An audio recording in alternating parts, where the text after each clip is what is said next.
Este imbécil se cruzó. ¡Ey! ¿Por qué te atravesaste? ¡Sí, ten más cuidado! Perdón, discúlpenme. Es que por mi situación me toca salir a pedir a la calle. Perdón, amigo. Tal vez ustedes me pueden apoyar con lo que sea su voluntad. Sí, claro, esto tengo. No, espérate, no. Este man es un gran estafador. No, yo no soy ningún estafador. No ves que no puedo caminar. Bien, era un estafador y ahorita te lo voy a demostrar. Como no puedes caminar, no te vas a mover si te hago la siguiente prueba, ¿verdad? Ahorita va a ver este cabrón.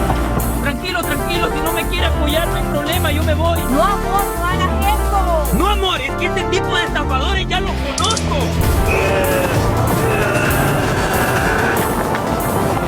Este tipo está loco. No, que no podías caminar, pues. Y deja ya de estar estafando a la gente.